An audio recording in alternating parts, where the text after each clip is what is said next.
Yabala bulu nora Buriala bujuri Badu garigan Bangala bujuri Madung but but Gurang mujeng golong yelong Gui baramaragu Nora.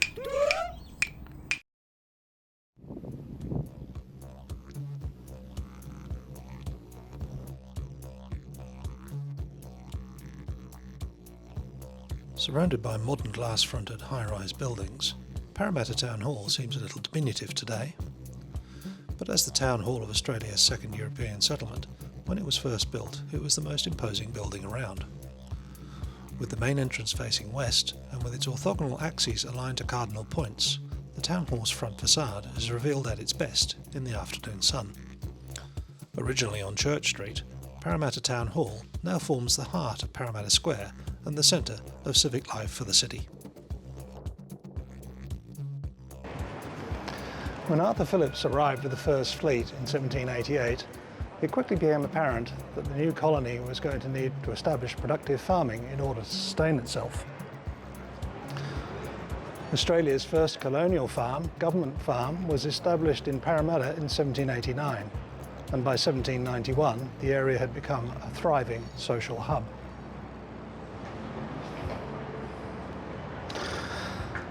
The need for civic buildings was quickly recognised, and by 1792 Phillipps had identified and marked out the site of the future Parramatta Town Hall.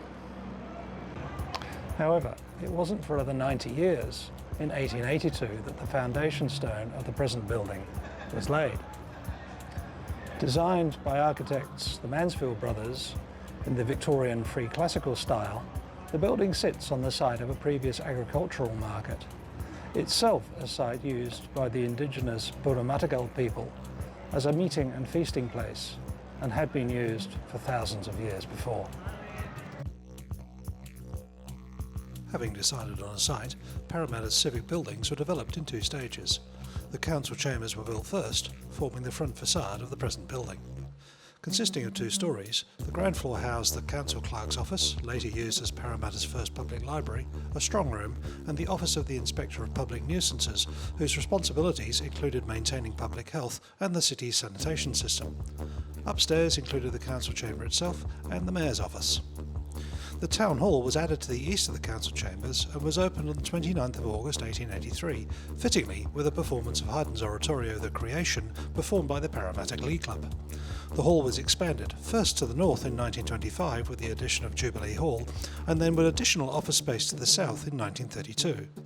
Since that time, the hall has played host to a wide variety of performances, meetings, dances and events, including as an election polling centre. Civic celebrations of the coronation of Queen Elizabeth II also centred on the Town Hall, with connection to the mother country celebrated with a public holiday. The building provided a focus for the town's coronation fever and was the centre point of a parade held in the new Queen's honour. In style, the Town Hall is a potpourri of the English manor house, French chateau and Italian classical architecture. It is built to grand proportions with large double-hung sash windows embedded in deep embrasures, providing filtered light throughout the rooms. Constructed of stuccoed brickwork sitting on locally quarried limestone foundations, and with colonnades of Italian tiles, external grated vents connect with the interior spaces through double brick cavity walls, providing convective cooling through roof cupolas. The hall itself is lofty, with an ornately arched ceiling, hand-stenciled walls, intricate plasterwork including ceiling roses, and classical human faces adorning extravagant arched corbels, male in the hall itself and female in the entrance hall and minor spaces. The offices are exuberant, with paintwork so extravagant as to be bordering on the rococo, while original hardwood floorboards are complemented by panelled doors of cedar, lending a sense of grandeur and solemnity befitting a building of such civic stature. As an eclectic mix of European architectural motifs, it presents an emphatic statement of colonial confidence and optimism.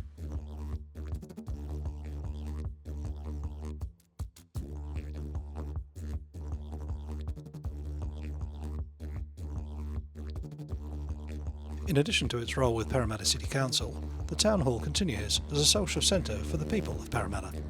The hall itself has hosted many meetings, artistic performances and social functions, including, in 1900, a lecture by Banjo Patterson on his experiences in the Boer War, and 1955 saw a visit by the Trapp Family Singers, the inspiration behind the 1965 movie The Sound of Music. Parramatta Square, the area immediately to the south of the Town Hall, continues to evolve as a centre of civic activity. 5, a multi-million-dollar community development containing a library, flexible workspaces, sound studios and new council chambers, was opened in 2022. As a multi-partner 14-month $30 million redevelopment completed in 2024, the Town Hall has been equipped as a state-of-the-art entertainment venue.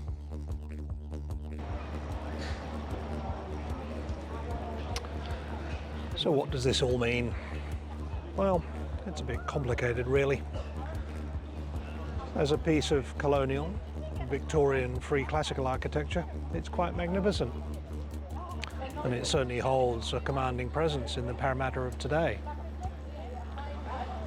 But I can't help but feel that of its time, it was very much a statement of colonial dominance directed against the Burramatagal, the people of Burramata and the land. And it is a stark reminder today that there is much that we need to do to address the issues of the past.